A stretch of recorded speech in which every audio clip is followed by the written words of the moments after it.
Prabowo mempunyai wawasan yang sangat luas mengenai pertahanan dan keamanan negara. Pertahanan dan keamanan negara bagi Prabowo tidak terbatas pada pertahanan militer, tetapi juga ketahanan pangan, air, dan energi. Itu sebabnya ia sangat berkomitmen untuk melanjutkan program hilirisasi yang bermuara pada swasembada pangan dan energi.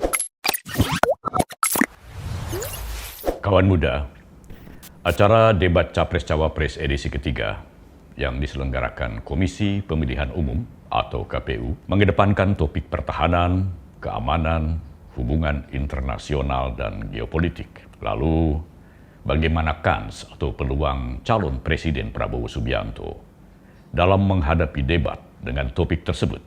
Seperti kawan muda ketahui, Prabowo sangat menguasai masalah pertahanan, keamanan, hubungan internasional, dan geopolitik. Bukan hanya lantaran Prabowo menjabat Menteri Pertahanan, tetapi juga karena sejak berkarir di militer, mulai dari pangkat prajurit hingga pensiun dengan pangkat Letnan Jenderal TNI, Prabowo sangat akrab dengan masalah pertahanan dan keamanan. Penguasaan Prabowo atas masalah pertahanan dan keamanan tidak hanya sekadar teori, tetapi langsung praktek dengan membaktikan seluruh jiwa raganya untuk kedaulatan Republik Indonesia.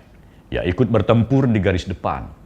Ia berpengalaman memimpin Komando Pasukan Khusus atau Kopassus, pasukan elit yang sangat disegani di dunia. Dan kemudian memimpin pasukan berskala besar, yakni Komando Cadangan Strategis Angkatan Darat atau Kostrad, Komando Utama Tempur yang juga merupakan satuan elit. Lalu setelah menjadi Menteri Pertahanan RI, ia memperbarui sistem persenjataan yang dikenal dengan istilah alat utama sistem senjata atau alutsista yang sangat diperlukan TNI dalam menjaga kedaulatan RI. Untuk TNI Angkatan Udara, Prabowo membeli sejumlah pesawat jet tempur mutakhir dengan sistem persenjataan dan sistem komunikasinya yang sangat modern, antara lain pesawat tempur F-15EX dari Amerika Serikat, serta pesawat tempur Rafale dari Prancis. Untuk TNI Angkatan Laut, Prabowo membeli beberapa kapal selam Scorpion yang berteknologi canggih dari Prancis, serta beberapa kapal perang dan kapal fregat. Sedangkan untuk TNI Angkatan Darat, Prabowo antara lain memesan 500 unit kendaraan taktis atau rantis buatan PT Pindad yang disebut Rantis Maung. Kelengkapan alutsista yang dimiliki TNI, kawan muda, merupakan salah satu faktor yang membuat Indonesia diakui sebagai negara dengan kekuatan militer urutan ke-13 dunia pada tahun 2023 ini dari 145 negara yang diurutkan berdasarkan kekuatan militernya. Ranking ini dirilis oleh situs pemeringkat militer dunia, Global Firepower, pada bulan Agustus 2023. Global Firepower merupakan sebuah organisasi yang berfokus mengelola database tentang kekuatan militer di seluruh dunia. Keberhasilan Prabowo membeli sejumlah alutsista modern dari negara-negara maju juga bisa dinilai sebagai keberhasilan Prabowo di bidang hubungan internasional karena guna memperoleh persetujuan untuk membeli alutsista dari negara-negara tersebut, diperlukan lobi dan negosiasi yang panjang dan rumit, dan Prabowo berhasil melalui semua itu.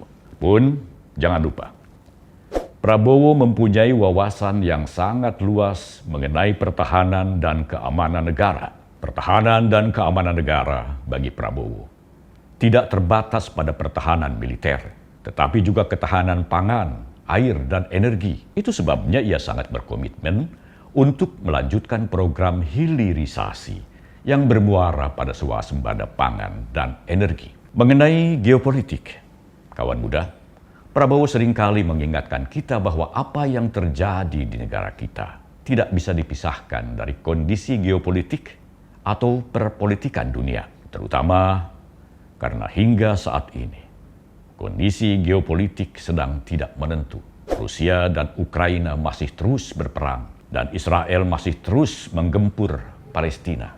Sebagai Menteri Pertahanan RI, Prabowo berusaha keras membantu rakyat Palestina dengan berbagai cara. Di antaranya dengan menyediakan rumah sakit terapung atau kapal rumah sakit dan memastikan sampainya bantuan-bantuan kemanusiaan dari rakyat Indonesia untuk rakyat Palestina. Kemudian mengundang sejumlah kadet muda Palestina untuk bersekolah di Universitas Pertahanan RI dengan beasiswa penuh dari pemerintah Indonesia. Prabowo juga sering tampil berbicara di forum-forum internasional, di antaranya Forum Shangri-La di Singapura, untuk membahas upaya perdamaian antara Rusia dengan Ukraina bersama para menteri pertahanan dari berbagai negara. Jadi, sekali lagi kawan muda, jika bicara tentang hubungan internasional dan penguasaan atas geopolitik, Prabowo memang jagonya. Materi tema debat Capres edisi ketiga